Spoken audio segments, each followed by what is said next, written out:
Hi hello welcome to post 316. నేను మీ మురళీ రాపల్లి. మీకు ఒక చిన్న కథ చెప్తాను భయ్య. అందుట్లో కుక్కెవరు తోకెవరు మీరే చెప్పాలి. ఓకే. అనగనగా ఒక పెద్ద ఇల్లు. ఓకే. అంటే ఒక రాజకీయ పార్టీలా అనుకోండి, ఫర్ ఎగ్జాంపుల్ టీడీపీ లాగా అనుకోండి. అందులో ఉండటానికి ఒక వ్యక్తి అద్దెకొచ్చాడు. అంటే పవన్ కళ్యాణ్ లాగా అనుకోండి. ఆ అద్దెకొచ్చిన వ్యక్తి ఒక కుక్కని తెచ్చుకున్నాడు.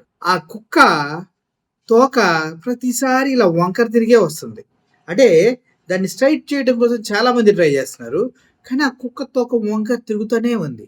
అసలు ఎన్నిసార్లు దాన్ని దేనికేసి కట్టినా ఎలా చేసినా కూడా వంకర తిరుగుతూనే ఉంది. అది ఇది అమ్మ ఇదేంద్రా అంటే కుక్క తోక వంకరే ఉంటది, అంతేగాని కుక్క తోక స్ట్రైట్గా ఎప్పుడు ఉండదు.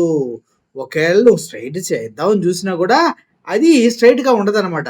కుక్క తోక వంకరే అనే విషయాన్ని గమనించాలి మనం.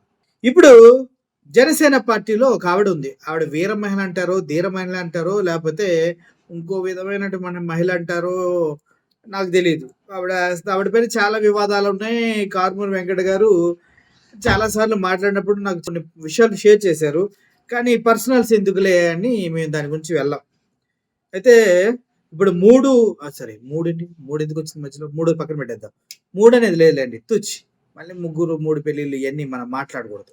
ఎవరైతే రాయపాటి అరుణ అనే ఆవిడుందో, ఈవిడికి ఎన్నిసార్లు చెప్పినా కూడా సిగ్గు రాదనమాట. ఈవిడికి సిగ్గు రావాలంటే ఎదుటోడు చచ్చిపోవాలి, లేదంటే ఆవిడికి ఏమన్నా అయిపోవాలి. అంతకు మించి సిగ్గులేని బ్రతుకులు బ్రతుకుతూ ఉన్నారు అంటంలో ఈవిడ మంచి ఉదాహరణగా అనిపిస్తూ ఉంటారు మనకి.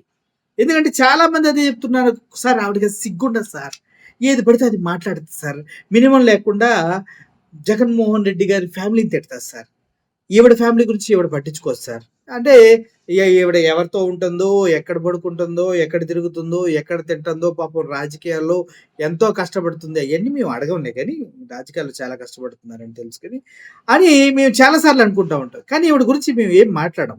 కానీ ఎప్పుడన్నా శృతి మించి రాగాన్ని పడితే మరి రాగానికి తగ్గ వాయిద్యాలు కూడా పక్కన ఉంటేనే కదా రక్తి కట్టేది.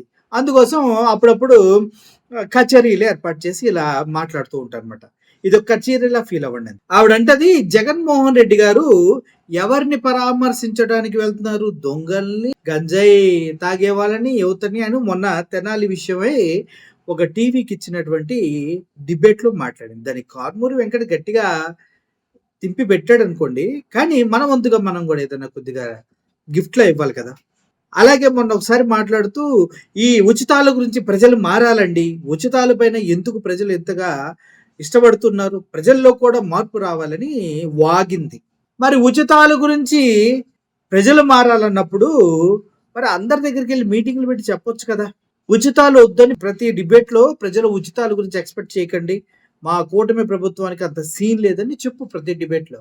మేము చేతకాని వల్లం. నిన్న వెన్నుపోటు దినోత్సవం అనకూడదు, వెన్నుపోటు దినం చేస్తే రాత్రంతా ఏడుస్తున్నారట టీడీపీ వాళ్ళు. ఏందిరా నాయన మన బతుకులు ఎంత దరిద్రంగా తయారైనాయి. అటువంటి పరిస్థితుల్లో ఉన్నటువంటి టీడీపీలో ఆఫ్టర్ ఆల్ ఏకతోక పార్టీ మీది జనసేన అనేది. నువ్వు ప్రతి దానికి జగన్మోహన్ రెడ్డిని టార్గెట్ చేసేంత స్థితికి ఎదుగుతున్నావంటే డిబేట్కి పిలిచే తెంగరనాయలు గారి ఏం బుర్రలేదని. నువ్వు వచ్చేసి ఉచితాల నుంచి ప్రజల్ని దూరం మేడం, మీరు ఉచితాల కోసం ఎందుకు చెప్పారు మరి పార్టీలోకి వచ్చినప్పుడు? మీ పవన్ కళ్యాణ్ ఏమన్నాడో తెలుసుగా. చంద్రబాబు నాయుడు పైన ఒకవేళ డౌట్ ఉంటే ఆ ఉచితాలు ఏమైనా పథకాలు రావు అంటే నేనున్నా అన్నయ్యనమ్మా, నేను చేపిస్తానమ్మా అన్నాడు.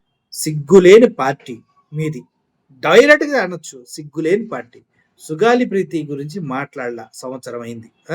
తప్పిపోయిన 32,000 మంది మహిళల గురించి మాట్లాడాల. పాపం వాలంటీర్లని అందులో దోషులు చేస్తూ మాట్లాడాడు పవన్ కళ్యాణ్. మన గవర్నమెంట్ ఫామ్ అవగానే ఫస్ట్ కేసు సుగాలి ప్రీతి. 30,000 మంది అమ్మాయిలు మిస్సింగ్ అయిపోయారు ఆంధ్రప్రదేశ్ లో. మీరు నన్ను గెలిపించి చూపించండి. ఒక ఆడబిడ్డ మీద ఎవడన్నా ఇలా చూడాలంటే కూడా లోపలే భయం లాగిపోయింది. అలాంటి శాంతి భద్రత. ఇన్ని లక్షల మందికి పథకాలకి మేము ఇవ్వడానికి మేము కూడా దారులు కనిపెడతాం. దారులు ఉన్నాయి. ఒక మాట చెప్పానంటే ప్రాణం పోవాలి కానీ మాట వెనక్కి తీసుకో. మళ్ళీ వాలంటీర్లో 1,00,000 మంది అమ్మాయిలు ఉన్నారు, మీ అందరికీ నేను తోడుగా ఉంటానమ్మా, మీకు 5,000 కాదు 10,000 ఇప్పించే బాధ్యత నాదని వాగిన చేత కాని పార్టీ మీది, మీ నాయకుడు. వాలంటీర్స్ కి నేను ఒకటే చెప్తున్నా, 1,00,000 మంది మహిళలు ఉన్నారు వాలంటీర్లు అని. అమ్మ నేను ఒక అన్నగా చెప్తున్నా, మీకు 5,000 వస్తే ఇంకో 5,000 ఇచ్చే మనసున్న వ్యక్తిని నేను ఎప్పుడు మీ కొట్టను. ఇప్పటి వరకు ఒకటన్నా చేశారా? లేదు కదా. అటువంటి సొల్లు సొటారం కబుర్లు చెప్పే మీలాంటి నాయకుడు, ఆ నాయకుడున్న నీలాంటి వంకర తోక ఆడవాళ్ళు ఇష్టానుసారంగా మాట్లాడుతుంటే చూస్తూ ఊరుకోరా? కారుమూరి వెంకట గారు ఏం మాట్లాడారో ఒకసారి వినండి. ఈవిడ మాట్లాడిన దానికి. వీరయ్య చౌదరిని కలవడానికి ఎందుకు వెళ్ళారు? ఆయన దేశభక్తుడా? జోలకంటి బ్రహ్మానందరెడ్డి మాచర్లలో ఒక 2 మర్డర్లు జరిగింది. దానికి వైఎస్ఆర్సీపీ మీద తోయడానికి ఎంత కష్టపడ్డారో అందరూ తెలుసు. ఆయన పెద్ద ఉత్తముడు, ఆయన పైన రౌడీ షీట్లు లేవా? ఇలా చెప్పుకుంటూ పోతే చాలా మంది ఉన్నారంటూ ఆయన మాట్లాడారు. ఒకసారి వినండి. ఆయన చేసేటువంటి పరామర్శలు కూడా క్లియర్ గా హంతకుల్ని, దొంగల్ని, గంజాయి బ్యాచ్ ని, చైన్ స్నాచింగ్ బ్యాచ్ ని, ఇట్లాంటి వాళ్ళని ఎంకరేజ్ చేయడం. జనాల్లో నేను వాళ్ళ దగ్గరికి వెళ్ళడం తప్ప అంటారు. వీరయ్య చౌదరి ఎవడండి? వీరయ్య చౌదరి అనేవాడు 8 కేసులు ఉన్నాయి, క్రిమినల్ కేసులు. అతను ఒక రౌడీ షీటర్. వాడి ఇంటికి ముఖ్యమంత్రి ఎట్లా వెళ్ళాడు? హోంమంత్రి ఎట్లా వెళ్ళింది? నారా లోకేష్ ప్రస్తుతం వేసుకుని ఎందుకు వెళ్ళాడు? తోట చంద్ర అనేవాడు ట్రైన్లో ఒక అతన్ని ట్రైన్ లోంచి తోసేసి మర్డర్ చేశాడు, ఒక మిర్చి వ్యాపారిని. ఆ మర్డర్ కేసులో జైలుకి వచ్చినాడు. వాడు పాడిపోచాడు చంద్రబాబు నాయుడు. ఏమండి వాళ్ళ చేత సంస్థానమా? చింతమనేని ప్రభాకర్ ఎవడండి? స్వాతంత్ర సమరయోధుడా? జోలకంటి బ్రహ్మారెడ్డి స్వాతంత్ర సమరయోధుడా? వాళ్ళు రౌడీ షీట్లకి ఎమ్మెల్యే సీట్లు ఇవ్వచ్చు, రౌడీ షీట్లు పాడిపోయొచ్చు, రౌడీ షీట్లు ఇళ్ళకెళ్ళొచ్చు, రౌడీ షీట్లు హత్య చేస్తే విచారణ కోసం పెద్ద పెద్ద బృందాలు పంపించవచ్చు. జగన్మోహన్ రెడ్డి గారు 3 కుర్రాలని అత్యంత దారుణంగా కిరాతకంగా హింసిస్తే బహిరంగంగానే పోలీసులు వాళ్ళ కుటుంబంలో ఒక ఆడపిల్ల ఉంది, పెళ్లి కావాల్సినటువంటి పిల్ల, ఆ పిల్లకి సంబంధాలు రావు. అలాంటి పరిస్థితుల్లో ఆ కుటుంబానికి అండగా ఉండడానికి వెళ్తే జగన్మోహన్ రెడ్డి గారు క్లియర్ గా చెప్పారు, వాళ్ళు తప్పు చేస్తే వాళ్ళని శిక్షించండి, ఎవరు కాదంటలా. మరి వీళ్ళందరినీ నడి రోడ్డు మీద చావబాదాలి కదా మీరు అన్నట్టుగా.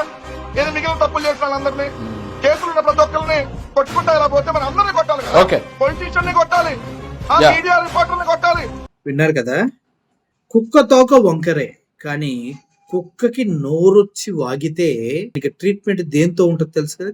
చెప్పు దొరికితే చెప్పు, కర్ర దొరికితే కర్ర, బండరాయి దొరికితే బండరాయి, ఏది దొరికితే అది. కుక్క వాగితే దాన్ని వెంటబడి కొడతారు. పిచ్చి కుక్కలాగా వాగితే ఇంకా వెంటబడి కొడతారు. అవునా కదా? వాగటం అంటే అరవటం కుక్కలు. సో ఇక్కడ నేను చెప్పిన కథలో కుక్కెవరో తోకెవరో అన్న విషయం నేను మీకు క్లారిటీ ఇవ్వట్లా. దయచేసి ఆ విషయం నన్ను అడగండి. ఎందుకంటే నేను ఇప్పుడు వాళ్ళ గురించి క్లారిటీ ఇస్తే పాపం చాలా ఫీల్ అవుతున్నారు. చాలా కొంతమంది అయితే సింపతితో చచ్చిపోతున్నారు మేడం గారికి. ఇవాళ అయినా రేపైనా ఎల్లుండైనా వైఎస్ఆర్సీపీ పార్టీ అధికారంలోకి వస్తుంది. కొద్దిగా ఒళ్ళు 2 జాగ్రత్తగా పెట్టుకొని మాట్లాడితే మంచిది. ఎంత ఎక్కువ వాగితే అంత ఆయుర్దాయం తగ్గుతుందంట. ఇది శాస్త్రాలు చెప్తూ ఉన్నాయి. మీరు అట్లీస్ట్ 4 సంవత్సరాలు ఎలక్షన్స్ వచ్చే వరకన్నా ఆరోగ్యంగా ఉండాలని, కుక్క తోకని వంకర సవర చేయనప్పుడు కట్ చేసైనా లైన్ చేసుకోవాలని వైఎస్ఆర్సీపీ పార్టీ వాళ్ళని మనసారా కోరుకుంటున్నారు. ఇష్టం వచ్చినట్టు వాగితే చూస్తూ ఊరుకోవటానికి ఇది 2024 కాదు, 2025. ఇక పైన 2.0లో తుక్కు ఆడుతూనే ఉంటుంది. జాగ్రత్తగా ఉండండి. Thank you for watching this video. మర్చిపోయా, కుక్కెవరు తోకెవరు అన్న విషయాన్ని మీరే చెప్పాలి. వంకర ఎప్పుడు తిద్దాం అన్నది కూడా చెప్పండి. అర్థమైంది కదా? Murali signing off. Thank you so much.